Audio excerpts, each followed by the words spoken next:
رب العالمين والصلاة والسلام على سيد الأنبياء والمرسلين أما بعد فأعوذ بالله من الشيطان الرجيم بسم الله الرحمن الرحيم. محترم حضرت صداقت صاحب کا حکم ہی کہیں گے ہم کہ وہ خواب سنا دیں آپ جو مرشد آباد سنایا تھا. اور اب تو حضرت زاہد علی زاہد صاحب نے ماشاءاللہ اس میں گروپ میں بھی ڈال دیا ہے. اور بڑے ساتھیوں کو میرے پاس فون آئی تھی آواز کی سمجھ نہیں آ رہی آپ ذرا خود ہی سنا دیں. میں نے کہا جی انشاءاللہ آپ آئیں گے جمعرات کو تو سنانے کی کوشش کروں گا انشاءاللہ تعالی. اللہ تعالیٰ کی ذات توفیق دے اور اللہ تعالیٰ استقامت عطا فرماوے. خداوند قدوس خواب ہی ہے لیکن جب جس کی تصدیق ہمارے مشائخ شیخ کر دیں اس خواب کی پھر کیا بات ہے. وہی خواب سنانے کے قابل ہوتا ہے جس کی تصدیق کی مہر لگ جائے حضرت جی بیگ صاحب دامت و برکاتہم کی طرف سے. تو یہ بڑا مبارک خواب تھا. اس سے پہلے جو دن میرے گزرے وہ میں جانتا ہوں یا اللہ کی ذات جانتی ہے جو دیکھ رہی ہے ہر وقت. اس کے علم میں ہر بات کہ میں کہیں پر بھی تھا تو آپ یقین مانے یہی تڑپ میری کہ میں مرشد آباد کی حاضری سے محروم رہا. ہمت ہی نہیں ہے. اور بدھ والے دن 11 تاریخ کو 11 اکتوبر کو بدھ کو میں ہاسپٹل میں تھا اور ڈرپ وغیرہ لگی ہوئی تھی تو بہت پریشان تھا میں. اور بڑی دعا میں نے اللہ تعالیٰ کے آگے کہ یا اللہ پاک اور گڑگڑایا بھی. اور اللہ پاک کی ذات نے کرم کیا احسان فرمایا پوری جماعت پہ. اور پوری جماعت مبارک کی مستحق ہے کہ پھر 12 تاریخ کو 11 اور 12 کی درمیانی جمعرات کا دن تھا اور پھر سحری کے وقت اللہ پاک نے مجھے ایک خواب دکھایا. اور وہ خواب اس طریقے سے تھا کہ مرشد آباد میں بڑے حضرت جی رحمت اللہ علیہ تشریف فرما ہے اور پوری جماعت ان کے پاس بیٹھی ہوئی ہے. اکابرین ساتھی بھی حضرت جی رحمت اللہ علیہ کے پاس جن میں حضرت شاہ صاحب نمایاں ہیں اور حضرت جی بیگ صاحب دعوت و برکاتہم حضرت جی کے بالکل دائیں طرف قریب بیٹھے ہیں کھلتے ہوئے چہروں کے ساتھ ہر ساتھی. اور حضرت جی فرماتے ہیں ساتھیوں کو مخاطب کر کے کہ تمام ساتھی درود شریف کی کثرت کریں.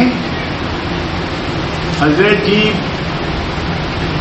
جو فرمایا وہ الفاظ تمام ساتھی درود شریف کی کثرت کریں. بیگ صاحب کی دعوت پر آج نبی کریم صلی اللہ تعالی علیہ وسلم اور حضرت ابوبکر صدیق رضی اللہ تعالیٰ عنہ مرشد آباد یہاں تشریف لا رہے ہیں. عجیب قسم کی خوشبو پھیلی چاروں طرف چہرے کھل اٹھے. سب درود شریف کی کثرت شروع کی درود شریف پڑھنا شروع کیا. اسی خوشبو کے گولوں میں آپ نبی کریم صلی اللہ علیہ وسلم تشریف لے آئے. حضرت ابوبکر صدیق رضی اللہ تعالیٰ عنہ بھی عمرہ ہیں ساتھ ہیں. اب میں سناتا ہوں خواب تو اس سے ساری پوچھتے ہیں اور حقیقت بات ہے میرے علم میں نہیں ہے مجھے نہیں پتا. محسوسات ہیں کہ حضرت جی بیگ صاحب نے جب حضرت نبی کریم صلی اللہ علیہ وسلم کا استقبال کیا ہے بڑی گرم جوشی سے بڑے محبت سے بڑے پیار سے اور ادھر سے بھی بڑی محبت کا مظاہرہ کیا گیا آپ نبی پاک صلی اللہ علیہ وسلم کی طرف سے. اور بہت سارے ساتھی حضرت جی بیگ صاحب کے ساتھ ہیں. اب افسر نے میرے کو فون کر کے پوچھا جی آپ ہم نہیں پوچھتے کون تھا. میں نے کہا جی مجھے اپنا آپ نہیں نظر آیا اس میں. اور حقیقت بات ہے کون سا تھا یہ حضرت جی بیگ صاحب بتا سکتے ہیں. لیکن کبھی گمان ہے کہ ساری جماعت نے استقبال کیا الحمدللہ. جو مرشد آباد میں موجود تھے کوئی محروم نہیں رہا. یہ میری اپنی ذاتی رائے ہے. کیوں کہ آگے چل کے نبی کریم صلی اللہ علیہ وسلم نے بہت سارے تحائف جو پارسل چھوٹے چھوٹے پارسل کی شکل میں ہیں اور گرین کپڑے سبز کپڑے میں نورانی کپڑے میں پیک ہوئے ہوئے ہیں بہت سارے ہیں. وہ پیش کیے نبی کریم صلی اللہ علیہ وسلم نے حضرت جی بیگ صاحب دامت و برکاتہم کو، اور فرمایا کہ یہ آپ اپنے مریدوں میں تقسیم کر دو. یہاں پر میرا کبھی گمان ہے کہ مرید سارا کوئی بھی محروم نہیں رہا انشاءاللہ تعالی، کیونکہ آپ نے فرمایا اپنے مریدوں میں تقسیم کر دو. تو پھر اس کے بعد نبی پاک صلی اللہ علیہ وسلم حضرت جی بیگ صاحب دامت و برکاتہم نے وہ تحائف جو ہیں ساتھیوں میں تقسیم شروع کیے. بڑی خوشی کا اظہار کر رہے، ساتھی بھی بڑے خوش ہو رہے ہیں، جس کو مل رہا ہے بڑے خوش ہو رہے ہیں، بلا بلا کے دے رہے ہیں. اب میں دیکھتا ہوں تو دیکھ کے میرے دل میں خیال آتا ہے کہ میں آگے بڑھ کے اپنا حصہ مانگوں حضرت جی بیگ صاحب سے. تو یہ میرے خیال آتا ہے اور میں آگے بڑھنے لگتا ہوں. تو ابھی میں نے مانگا بھی نہیں حصہ، کو بات بھی نہیں ہوئی، میری آنکھ کھل جاتی ہے. آنکھ کھلتی ہے تو جہاں پر مجھے خواب کی بے پناہ خوشی ہوئی، اسی جگہ پہ میرے دل میں غم بھی پیدا ہو گیا کہ میں محروم رہ گیا، مجھے نہیں مل سکا. بہت قسم کے خیال آئے. میں نے خیالوں کو ایک طرف رکھا اور اس خواب کو میں نے لکھ لیا، اسی وقت موبائل پہ لکھ لیا. لکھنے کے بعد میں نے حضرت جی کو میسج کے اوپر سینڈ کر دیا جمعرات کو صبح اسی وقت سحری کے وقت بھیج کے. اب میں خاموشی اختیار کی، کسی کو نہیں، کوئی ذکر نہیں کیا، نہ وائف سے نہ بچوں سے. اور جمعرات کو ذکر پہ بھی اللہ تعالیٰ لے آیا یہاں پہ تو 12 تاریخ کو. تو کوئی کسی سے میں نے تذکرہ نہیں کیا کیونکہ میں اسی انتظار میں تھا کہ اگر حضرت اس کی تصدیق فرما دیتے ہیں. آخر میں نے لکھا حضرت اگر اس خواب کی کوئی حقیقت ہے تو آپ کچھ ارشاد فرما دیجئے، ورنہ پھر میں خاموشی اختیار کر دوں گا. میں اکثر ایسے ہی لکھ دیتا ہوتا ہوں اور کئی خوابوں پہ خاموشی اختیار فرماتے ہیں، میں بھی خاموش ہو جاتا ہوں، تذکرے نہیں کرتا. اس کے بارے میں بھی خاموشی. جمعرات کا دن گزر گیا. جمعے کو صبح ہم سب ماشاءاللہ گھر میں اللہ کا شکر ہے، اللہ کا احسان ہے، اللہ تعالیٰ استقامت دے، پوری فیملی ہم اجتماعی ذکر، بہویں میری، بیٹے، بیوی، سب اجتماعی ذکر کرتے ہیں. ذکر سے اچھا یہاں کا اور وہاں کا کچھ آدھے گھنٹے کا فرق بھی ہے. میں نے ذکر ختم کیا، مراقبہ ہی ابھی شروع کیا میں نے کہ چلے آفیت. تو اتنے میں وہ سائلنٹ پہ تھا فون میرا، لیکن اس میں سے رات کا وقت آواز ہی میں نے دیکھا تو حضرت جی کا فون تھا.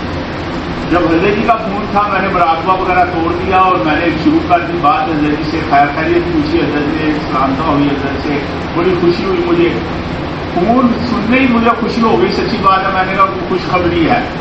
تو حضرت جی نے فرمایا کہ ابھی کچھ دیر میں اشراق کے وقت میں ساتھیوں میں جاؤں گا تو آپ کو فون کروں گا.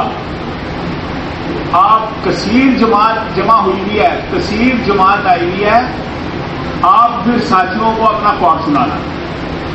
الحمدللہ الحمدللہ. میں نے کہا جی حضرت بس پھر ایک منٹ نہ میرا گزرے. 6:45 بجے پھر حضرت جی کا فون آیا اور 6:45 بجے پھر میں نے یہ خواب ساتھیوں کو سنایا. الحمدللہ ساتھیوں کو مبارک دی، ساتھی مبارک کے مستحق ہیں. اور اسی وقت میں نے حضرت جی سے درخواست کی کہ ساتھیوں سے درخواست ہے، اکابر ساتھی بیٹھے ہوئے ہیں، کہ حضرت سے درخواست کریں کہ اس خواب کی کوئی تعبیر اور اس کی حقیقت کچھ بیان فرما دیں اور کس کس کو کیا کیا ملا ہے یہ حضرت جی فرما سکتے ہیں. تو حضرت جی نے پھر مجھے تو سمجھ نہ آئی. پھر آواز اس کی احسان بٹ نے فرمایا کہ حضرت فرما رہے ہیں میری طبیعت صحیح نہیں ہے، میرے سے بولا نہیں جا رہا. میں نے کہا جی اللہ تو اجازت لے لی. تو یہ ساتھی جو ہے سارے ہم اللہ کا شکر ہے، نہ تو حضرت ہماری جماعت خوابوں کی کوئی محتاج ہے، یہ اللہ کی شان ہے. کبھی کبھی نشاندہی فرما دیتے ہیں، اللہ تعالیٰ کی ذات، دلوں کو سکون مل جاتا ہے اور خوشی ہوتی ہے کہ ہم اس دور میں، الحادی دور میں اللہ تبارک تعالیٰ کے احسان عظیم سے ایسی جماعت کے ساتھ جڑ گئے ہیں اور ایسے حضرت اللہ تعالیٰ کے برگزیدہ بندوں کی ڈیوٹیوں میں اللہ پاک نے جوڑ دیا ہے، جتنا شکر ادا کرنے کم ہے. تو رب کریم ہمیں استقامت دے، جماعت کے ساتھ جوڑے رکھے، شک و شبہات سے دور رکھے، بچا کے رکھے. آپس میں پیار محبت، یہی مرشد آباد کے جتنے بیان جس ساتھی کا بھی آیا ہے یہی ارشاد فرمایا ہے آپس میں بھائیوں کی طرح رہیں، پیار محبت سے رہیں، اسی میں بڑے راز ہیں، اور اللہ تعالیٰ ہمیں آپس میں جوڑ کے رکھے، محبت پیار سے رکھے، خداوند حضرت جی کی جوتیوں میں رکھے، اور حضرت جی بیگ صاحب کو طویل عمر اللہ تعالیٰ برکت والی صحت و درستی کے ساتھ عطا فرماوے۔ میں بار بار یہی کہتا ہوں، حقیقت بات ہے، آپ کے دم سے بہار ہے، خداوند اس بہار کو تا دیر سلامت رکھے۔ آمین کہیں آپ بھی، میں بھی کہتا ہوں، اور اس کے بعد میں